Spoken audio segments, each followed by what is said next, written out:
Good morning, afternoon, or evening, wherever this might find you.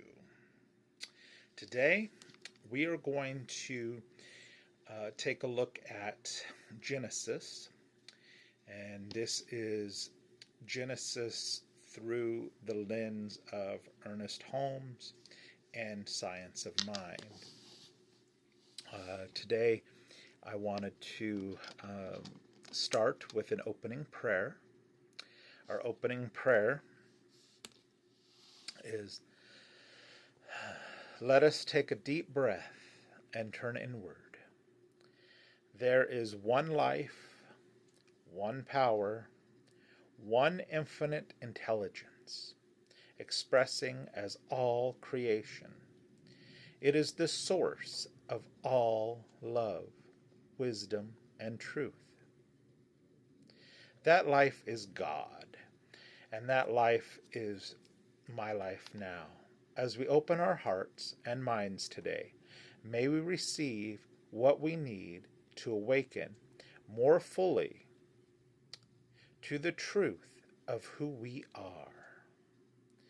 And so it is. Amen. To our affirmations for the mind community.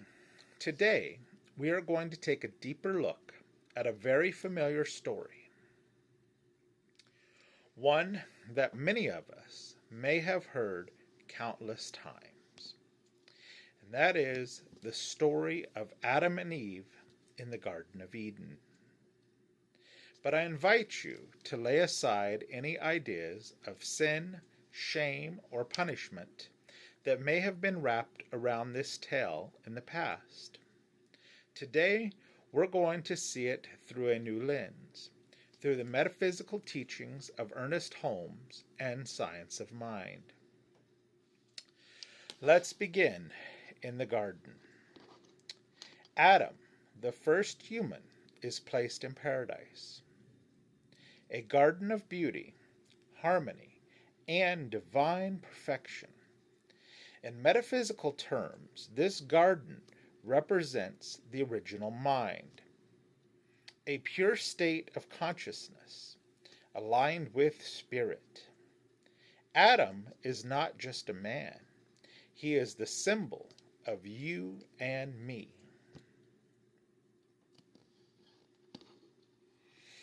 The soul, in its original, unconditional state, dwelling in union with infinite intelligence.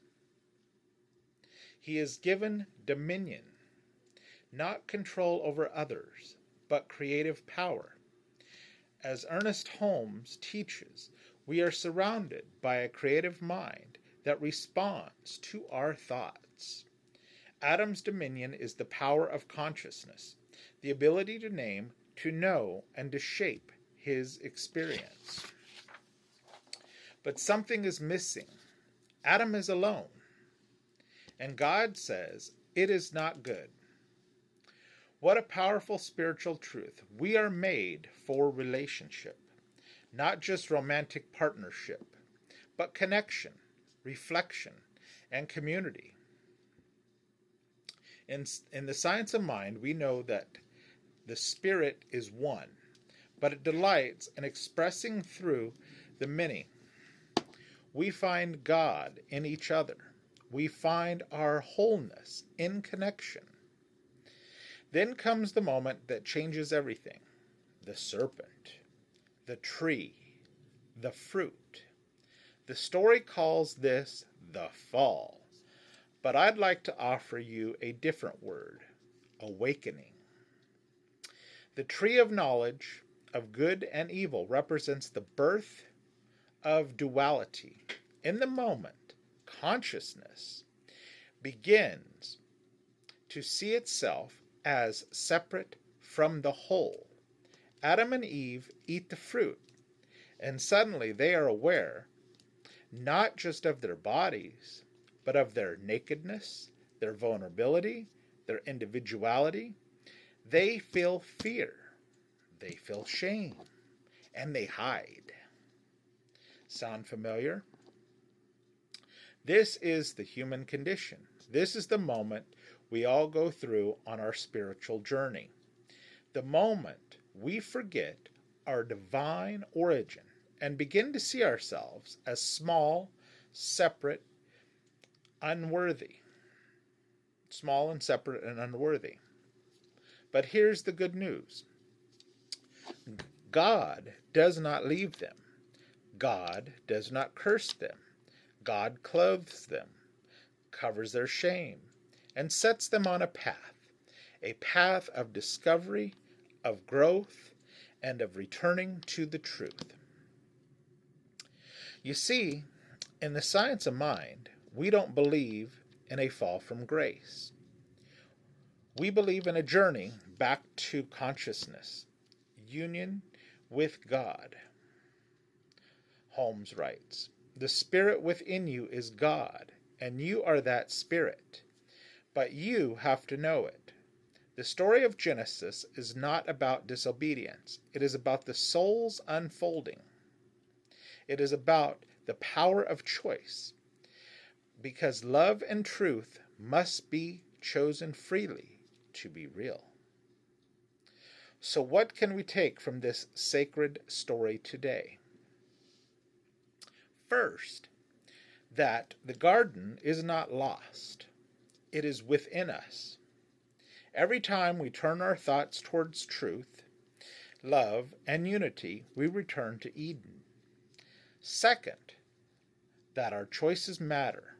The law of mind says, yes, what we believe, what we create, what we focus on, and what we experienced. We are not punished for our mistakes. We experience the consequences of our thinking, but we can always choose again. Third, and most beautifully, grace is eternal. Spirit never abandons us, no matter how far we wander. In our thinking, we are always being called home to our true nature, to the divine within. Beloved, we are not here to earn God's love. We are here to remember that we already are the beloved. We are not broken. We are becoming. We are the Adams and Eves of our own consciousness, awakening, evolving, and creating.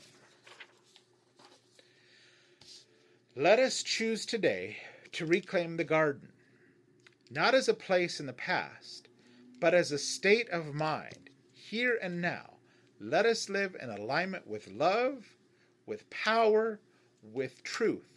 Let us walk forward together in faith, knowing that wherever we are, God is, and all is well. Now today's closing affirmation is, I am one with infinite presence. I am whole. I am free. I am guided by divine wisdom. Today, I choose love. I choose truth. I return to the garden within. And so it is. Amen. Until next time, please all be well. I will be praying for you. And again, I do ask that you pray for me. And if you could, please share this video or repost it if you're on TikTok. Thank you, and have a wonderful day.